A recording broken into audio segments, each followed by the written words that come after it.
Halo, salam dari Australia, negara terbaik ke-8 di dunia dalam menghadapi pandemi. Banyak nih yang bertanya-tanya ke aku dan berpikir kalau caranya adalah denda dan orang-orangnya yang disiplin. Ternyata bukan cuma itu.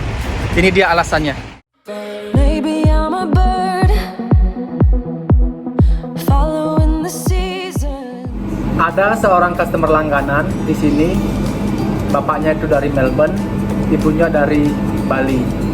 Dia bilang, untung ya aku ada di sini, seenggaknya ada timbal balik. Nah, timbal balik ini dia kuncinya tadi, gimana Australia menghadapi pandemi.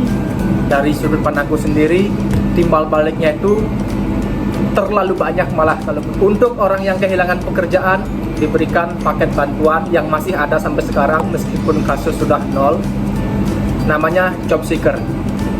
Yang kedua, untuk perusahaan yang terpaksa ditutup ketika lockdown dulu dan hanya harus misalkan take away atau dibungkus, kalau restoran nggak boleh makan di tempat, misalkan itu salah satu contohnya, ada bantuan job keeper.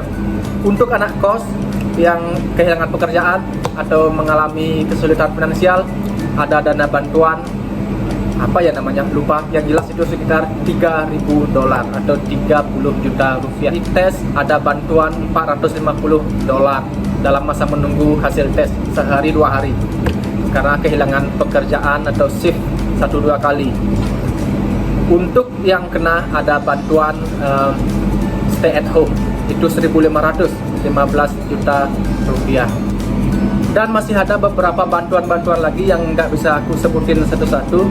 Yang intinya adalah gimana Australia bisa menangani pandemi ini dengan baik hingga kasusnya sekarang sampai 0 di transmisi lokalnya karena adanya timbal balik.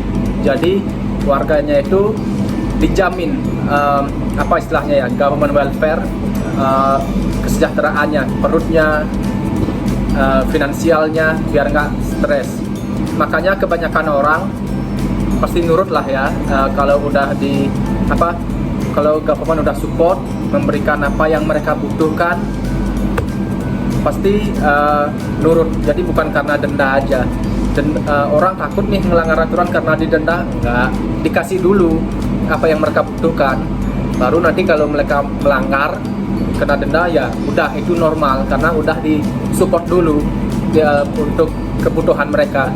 Seperti itu kurang lebih. Biasanya di TV pemerintah di sini selalu bilang yang penting common sense. Ikuti saran dari ahli, lalu putuskan sesuatu dengan common sense. Sampai jumpa di Melbourne.